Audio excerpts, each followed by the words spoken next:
Hi everyone. As a lot of people wind down their year and take stock of the last 12 months, we've put together what we are calling the real estate resolutions.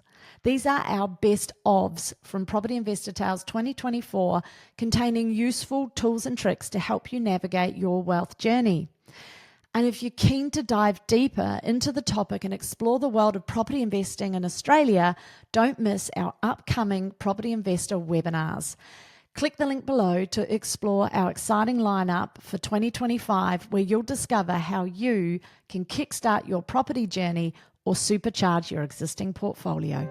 We kind of had this shell game, we'd go move here and go there, and this was the plan. And as our life changed, we had to keep changing the plan. And I think one of the things that I didn't really consider was we'd bought old properties, and that's fine because we were going to knock them down and rebuild.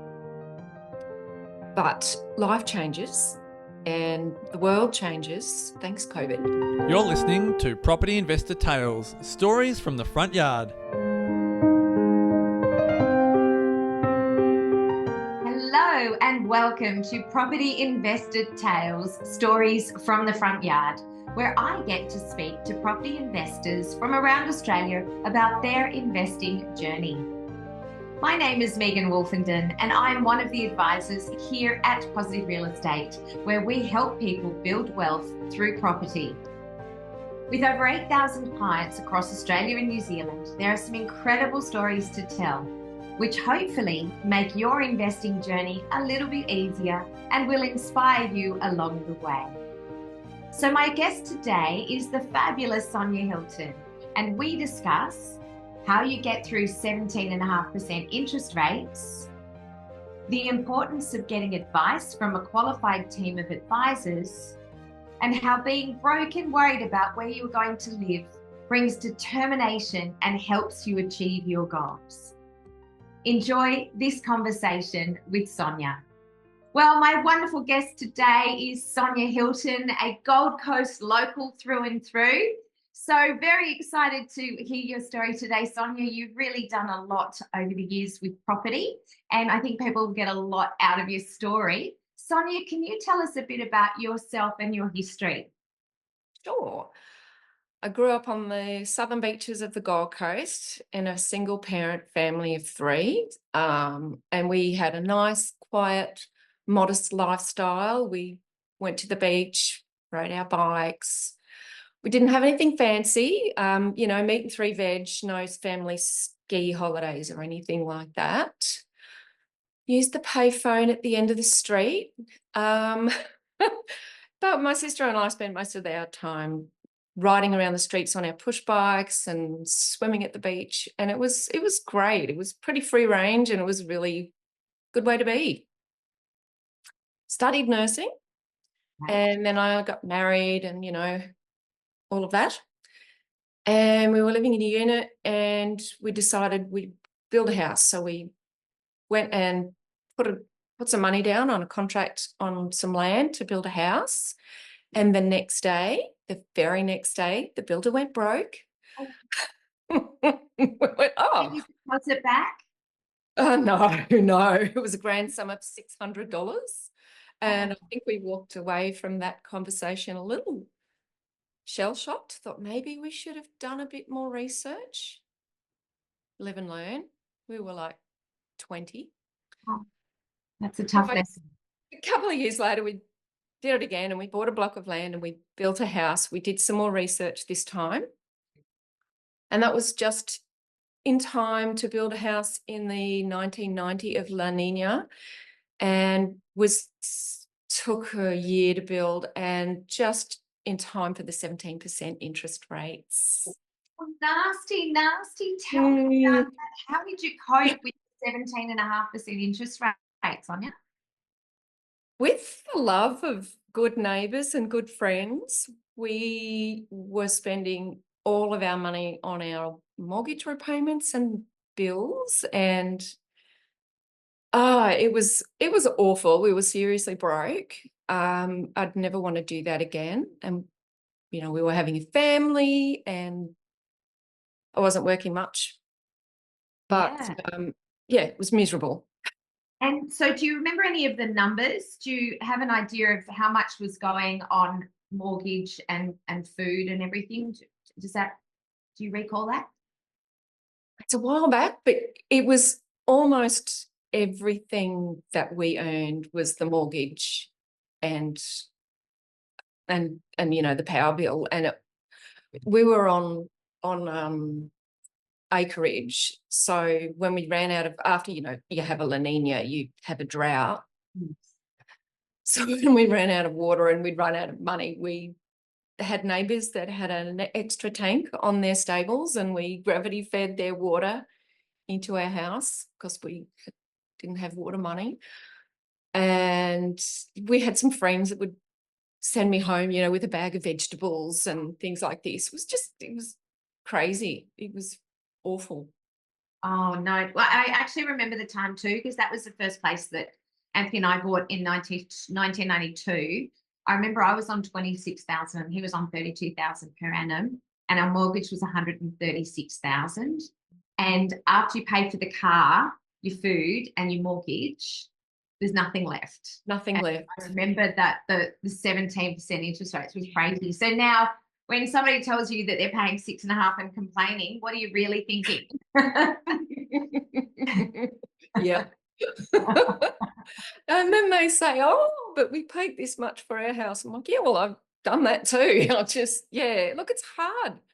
Every generation, it's hard. And it is hard at the moment too, but yeah, it was miserable. And then you started having children. Yes. So first child, 1991. Mm-hmm. And then these interest rates really affecting you, 93 and 95. So how did you cope with not working so much and the kids and those, mortgage repayments? One very tense week at a time. I can remember going to work one day and I had to put petrol in the car to get to work. And I was terrified of putting $10 worth of fuel in the car because I knew next week I wasn't going to have that $10 to pay back off my credit card. I'm like, oh God, this is the slippery slope. It was just awful. And I did work in the evenings so that I could have minimal babysitting fees. So I would go to work at 3 and he would come home at 3:30. So we would just have this little crossover. And we would be counting every cent. Miserable. Do you think going through that experience gave you some determination that you never got in that predicament again? Oh, yes. Oh, yeah. I never want to be that stressed about money and where I'm going to live ever again. Just no. I've always got a backup plan, always got a buffer. Yeah. So we've can move forward from that one in a minute, but I just want to go back. What is the weirdest or funniest thing that has happened to you in your property journey? When we were kids, Mum bought this unit in 71, and a couple of years later she sold it and then just bought and sold and bought and sold. So often that we just did not know where we lived. We'd go and visit our dad in Sydney and we'd get in the car and look at each other and go, where do you reckon we live? Nah. And this happened a lot. We lived in 21 houses before I was 21. And I can remember one unit, we just left the cardboard box in the middle of the 2 beds and just put the alarm clock on it. Just didn't bother.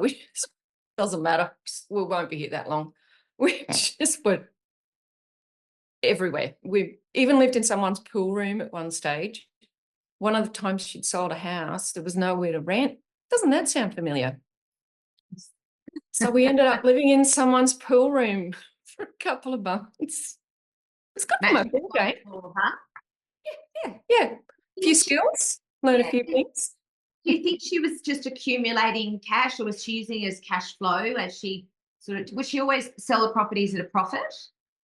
Well, she did. I don't know why. She did. She sold them and she thought some of them we'd do better and we'd get a better house. And then other times I'd think, what?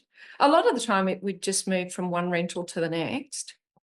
But I will say it's developed an appreciation for property and how you live in a property and how it affects your life and how miserable you can be or how many good stories you can get. It's character building, you know. So how many properties have you lived in by the age of 21? 21. That's just crazy. Okay, well, you must be good at moving. Oh, I'm expert level. Yeah. I should make it, crazy. And do you think that also built your character as to what you want now and where you want to live and how you want to live and what you want to offer your children? Oh, absolutely. I've got absolutely strict guidelines. No, it's got to be in this. I get my pen and I draw the line on the map. Well, on the computer now. I won't go west of this or north of that. It's got to be this facing. I'm very strict criteria.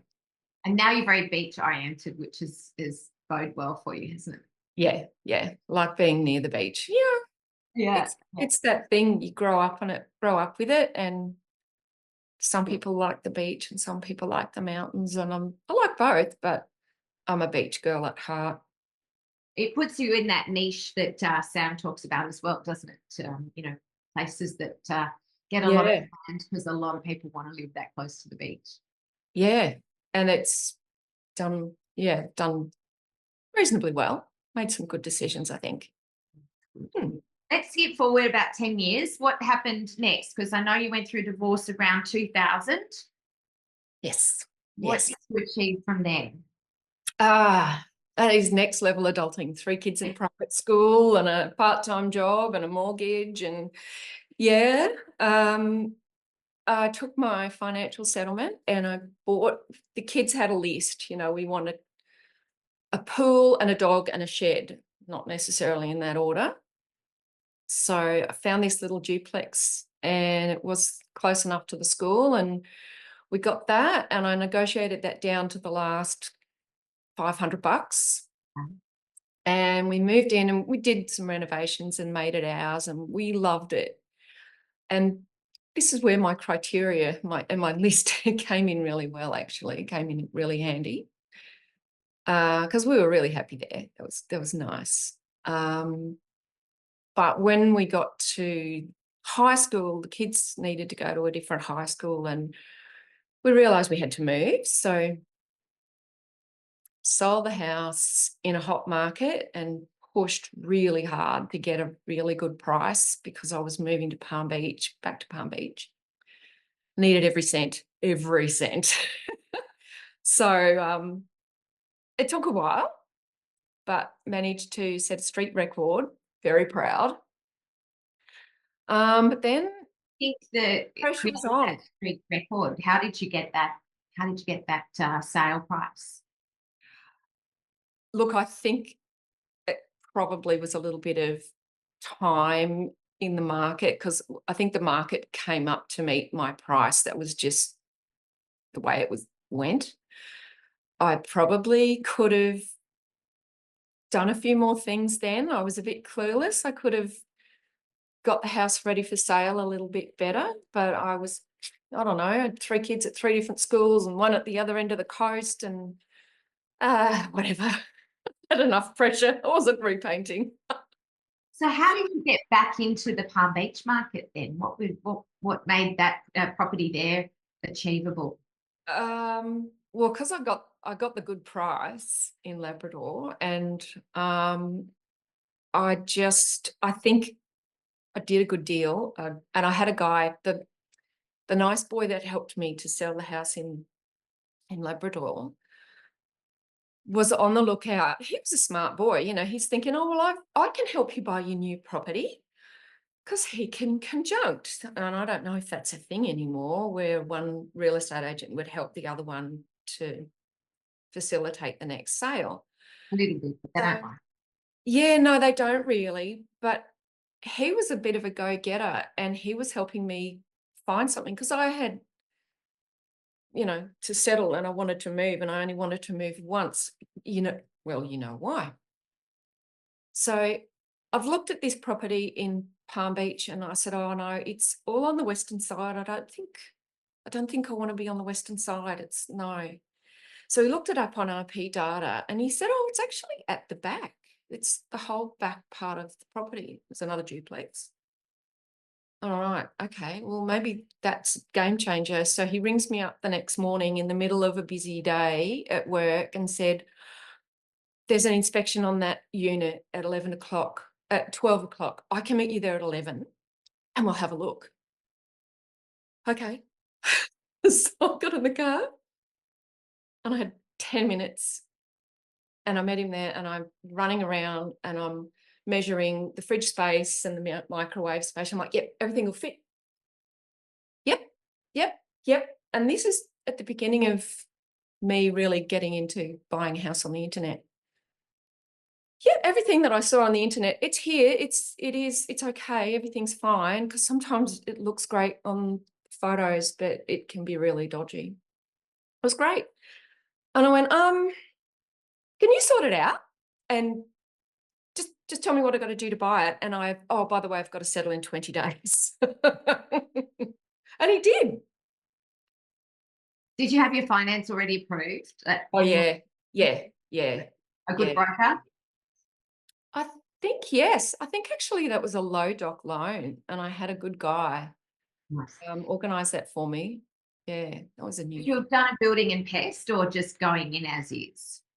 Oh no, I did building and pest. Good. Always do that. And yeah, I had everything ready. So if he hadn't have fixed up all the selling agent sort of made quite a few errors on that contract, and we ended up he rewrote the whole thing, fixed it all up, brought it to my house, because there was no DocuSign then, got it all signed again, and they just made that happen.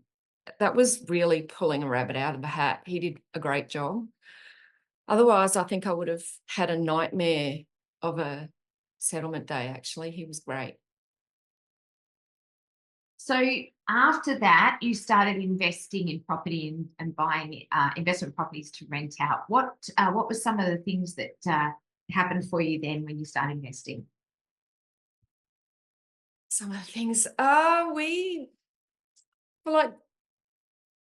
looked at this little old house one day, and before my husband walked out the door on the Monday morning, I said, don't be surprised if you come home and I've bought a house. And he went, okay. So I rang the agent. She said, oh, well, can you come at 5 o'clock? Okay. So I parked around the corner, walked up to the house, and there's people everywhere.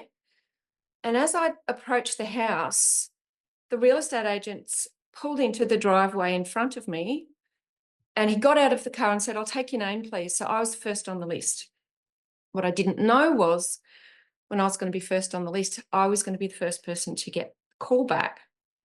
So I've looked at this house, and it's a dump. And I thought, yep, we can make this work. It's in a great spot. It's on the near the beach. So they rang me first, and I said, look, I'll pay your price. Because there was 30 other people to ring after me. I figured if I didn't buy it then, I'd never buy it. So we paid the full price. We borrowed every single cent that we could afford to borrow. It was $550,000. And I thought, oh, I must be mad. Anyway, next week, the next house around the corner sold for $630,000. So it was the last house in Palm Beach to sell in the fives. Nice. And what was it? What sort of house and what year? When was that? It was 2014. I have this habit of buying houses in November.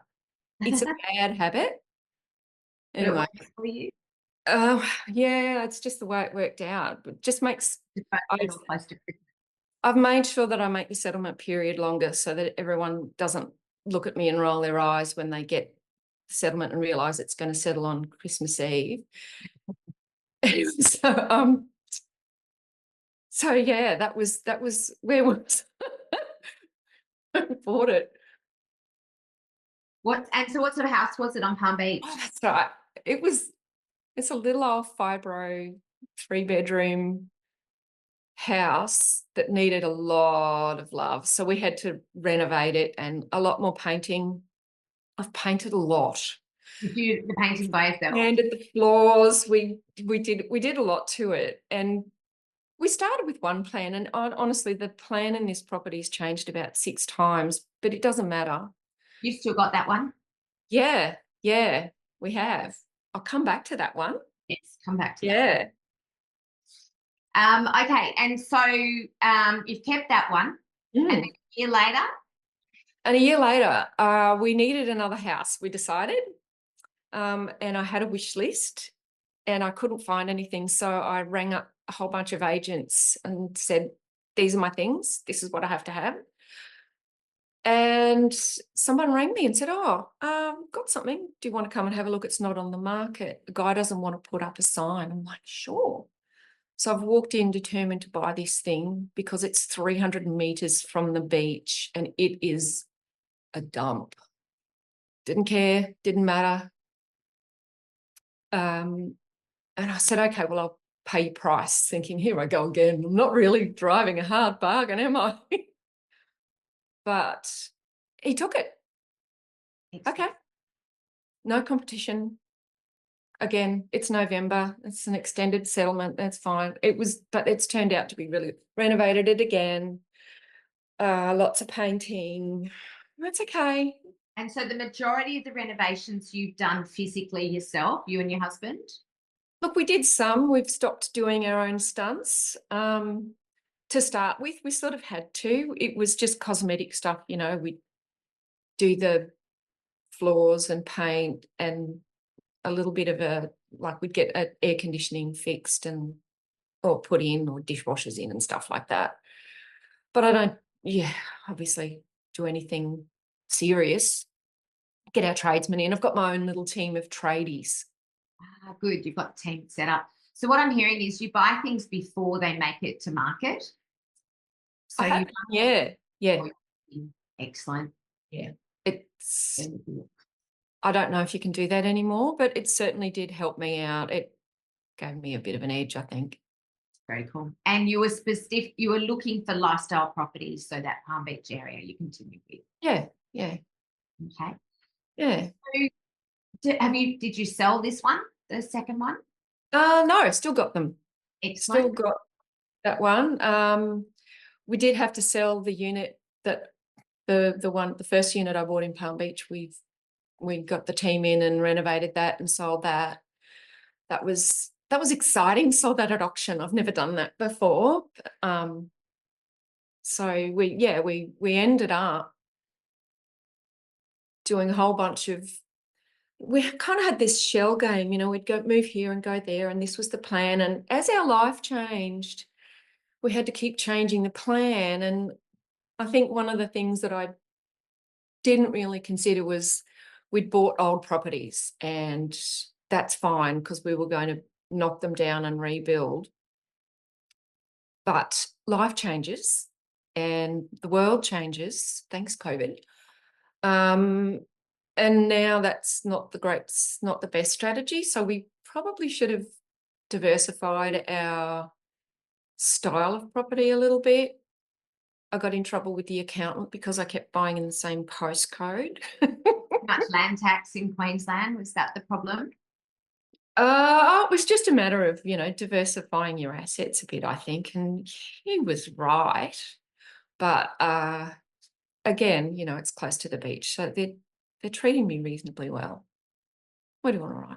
Yeah, you're doing all right. And then one of them had a big enough block that you were able to build an additional dwelling on that block, didn't it? Yes. That's the 2014 one. So this is the one we bought in 2014, and yes, we did. And I'm like, do I really want to build a house? We decided we wanted to live in a new property. We were going to get old, I'm sick of living in old drafty properties with rattly windows. Let's build something new at the back that's purposely built for us. It'll be fine. It's not going to be a La Nina. It'll be fine. When did that one start? Horror. 19. It started about a month before COVID. Tell us some of the worst things that happened during COVID build. It was just everything that we could possibly think of. The footings got put in the wrong place. They had to redo the footings. And of course, there's a 12-week wait on concrete. You know, there's COVID. There was this building bonus thing that the government was giving out. So home builders were selling lots and lots and lots of contracts. So everyone was trying to build a house at the same time. We couldn't get timber. We had to wait for steel. We had to pay more for everything. There was this drain in the middle of the yard that we didn't know was there that had to get filled in where we were going to put the pool. The pool didn't arrive, that something didn't arrive. Someone would get COVID and everything would be put back 3 months. It took forever. In the end, how much do Well, you in reckon the end. you were overspent? Did we overspend? We spent probably 10% more than we originally expected. Still, by today's standards, not complaining. We ended up with a beautiful house. So in the end, you do move in and you forget all the pain. It does give me a little eye twitch. But it is beautiful. Yeah. Lovely. Good. That's good. And I mean, we can't say what would you have done differently there because you had no control over that one. None at all. None. But I will say we were really lucky because we were living in one of our investment flats and I didn't have to worry about the rent going up, having to move out, where we're going to be, can I take the dog? So we'd sort of done this little hop and skip. I know we did a lot of moves, but at least we were living in our own property. There's no rent coming in, but at least we had housing security in a time that was pretty challenging. So, you know, it could have been a lot worse. And you're a nurse, you're able to keep working too during that one. Yes, and that saved my sanity a little bit actually, because I could get out of the house. Get to keep your mind off it. Yeah. What do your family and friends think about your investment decisions? I'm kind of the go-to girl. Oh, Sonya, what do you think about this property? And sometimes my phone will they'll send me 30 properties. I'll go, oh, hold on. I'll do some research. So I'll do some research. And that's nice because I'll talk about property day and night until I'm blue in the face. And the best thing is all this talk about property, my son and his partner, his lovely wife, have just bought their first investment property. Very excited. You happened to be down in Sydney and check it out for them before they signed the contract, didn't you? I did. Very It's cool. really not. There's a lot to like about that development, and I was actually surprised at how nicely the flow works and everything. It's got a lot of good design principles there. It's really nice. And it's only new, so have they got a tenant yet? I don't think so. I don't think so. I think they're still waiting. So I must actually ask him about that. Yeah. And see when they're ready to get their next one. I think they're quite excited now, aren't they? They've got the same bug as mum. Yep. Mum, I want to do it again. They got a few other kids. Are they also investors or they've got their own homes yet? Yeah. The other one, they bought a unit and renovated it. Nice. Sold. Did a very nice number on that. They did really well. So they've bought a little house now and they're just saving up and planning their renovations. Very cool. You know, yeah. And do you think they've caught your bug too with the renovations? Oh, look, maybe her husband is a builder, so they were probably going to renovate. But there's a lot of design principles, I think, that we sit around and talk about it at the table, and what we would do with this house and how we would change that house. So I'm sure there's a lot of stuff they absorb when you're talking about stuff like that. Very cool. So when you think about your investment journey, what are some of the biggest lessons you've learned? Be prepared for anything to go wrong. It'll go wrong. And even if you've waited, how many years did we wait? 34 years to build the next house? Oh, stuff's just going to happen. Even in the most well-organized, well-oiled machine, stuff will go happen. Will go wrong. And you just can't do it on your own. You got to get help. And even talking to you earlier today, I realized there were things in our lives that we should have got more help. We should have got more help. Should have asked. Just ask. Yeah. I mean, there wasn't, like you said, there wasn't the internet, in the beginning when we were looking at property. So it's become easier to get the help and to get the answers. But we felt very isolated and didn't know what to do. And it doesn't matter. You just ask now. You put it into the Google. Yeah. And so for people that are at the beginning of their investing journey, what advice or insights would you have for them? Definitely get advice from people who've actually done it. Lots of people will have opinions, have ideas, but if they're not investing and investing successfully, need someone who's actually walked the walk and done it. Definitely. And that's not easy, actually. They're hard to find, which is why I like PRE. We love working with you. And the summit, did you get something out of the summit for kind of motivation and next steps for you? I really did. I found the whole weekend really uplifting and inspiring. And I've been in a bit of a personal space in the last couple of years between one thing and another, where I've sort of have to be patient and wait. And that teaches you a lot. But I'm at a point now where I can actually start making my plans and getting on with it. And I'd almost been patient and waiting for too long. It's like, no, I need to get moving. I can get going. So yeah, I got a lot out of it. Got a lot of great connections with PRE and understood how much it's got to offer, even more than I even realised. Yeah, you're setting yourself up for a fantastic retirement too, aren't you? So, yes, I've been working on that. Working on that a lot in the last couple of weeks. So yes, we're getting a plan in place. Nice. Is it energizing? Is it exciting?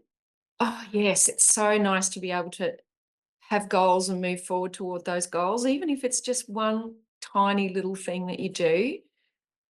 And I was really not, when I wasn't able to set some goals there for a little while, I actually found it really hard to save and be focused on